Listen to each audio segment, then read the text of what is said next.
Daily Planet. Ditching an aircraft in the water is a very risky maneuver. The camera's ready. This lab is working to make that scary prospect a whole lot safer. Stand by. This is one of the deadliest jobs in the world. Can a firefighting robot see through all that smoke and get there first? Hey, coming up, we're here at Human Media Labs where we get a window into the future, or in this case, a monitor. On Robo-Geddon, they're not quite ready to give Steve Nash a run for his money, but they're still pretty good b-ball players for robots. I'm on the search for beauty today on Riskin's Business, and I don't know if I've found it yet, but man, my feet feel good. This is living. Oh yeah. And this is Daily Planet.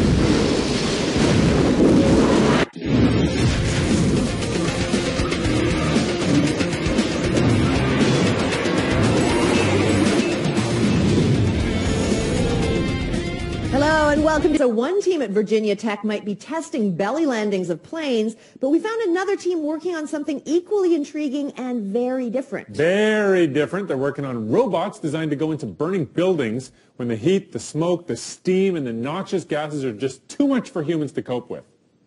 Stand by. Think your job's tough? These guys could brush up against death on any day. New technologies are giving them better communication and tougher protective gear. Last year in North America, more than a dozen firefighters were killed when they were burned, suffocated, or crushed. Now, Brian Latimer has a plan that could save every single one of them. So we're trying to create a robot that does autonomous fire suppression. Latimer runs the Extreme Lab at Virginia Tech. They're creating a robot that will walk like a person, find its way through the building, and put out fires all by itself. Humans are great at this, partly because we've mastered our 5 senses. I would say the number one thing that we would use would be vision. Sometimes, if we're just rushing in there to put it out very early, we might also use just smell. We would also use our sense of heat to tell, hey, I think I'm getting closer to where there might be a fire. Throw in our human smarts to help us interpret all those things, and we make excellent firefighters. But these guys want their robot to be even better than us. So they're trying to equip it with superhuman senses. No single sensor can do all that a human can, so they're looking for the best combination. Josh and Brian, you need to go ahead and put the fuel back there and get that ready to ignite. Today, for the first time, they're testing how some of these super senses work when faced with the harsh conditions of an indoor fire. Today's really where we show that these things can be survivable and operate in these severe environments. As the blaze lights up and begins filling the chamber with smoke, the test robot watches it burn using a good old-fashioned video camera. Nothing fancy here. It sees the world the same as you do, which means as soon as it's engulfed in smoke, this camera will be useless. But the robot also has sensors that can use different wavelengths, like this one. It's called LiDAR.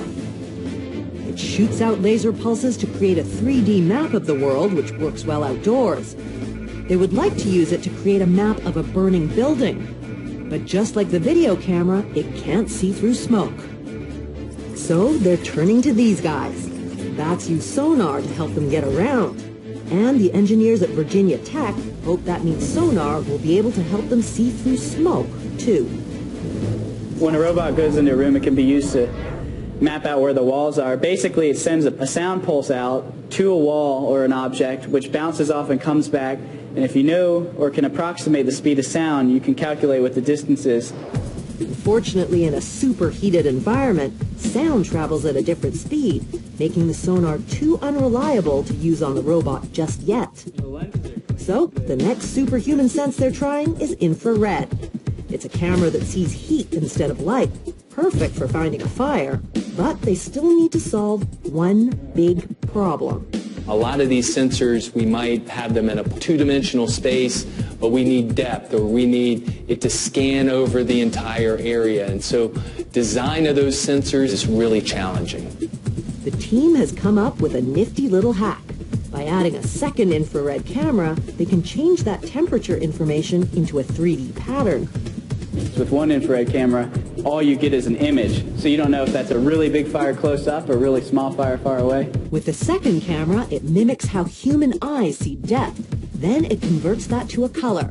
Objects appear green when they're far away, and as they get closer, they turn bright red. You can say it's 20 feet away, it's 5 feet away, and determine if that's how far away you want the fire when you fight it. They work perfectly in the cool, ventilated lab environment, but today the wall of smoke is building up thick. It's time to see if the sensors can withstand a real-life scenario. Okay, go ahead and guide it in, John. Go in more. Even just a meter in, the smoke is so thick that a human would have problems seeing through it. So can the sensors still function in this hot, smoky environment? Well, the LiDAR is still not seeing through the smoke. The camera is also having trouble seeing through smoke.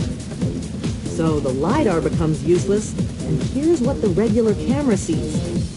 But this is what the infrared camera sees at the same moment.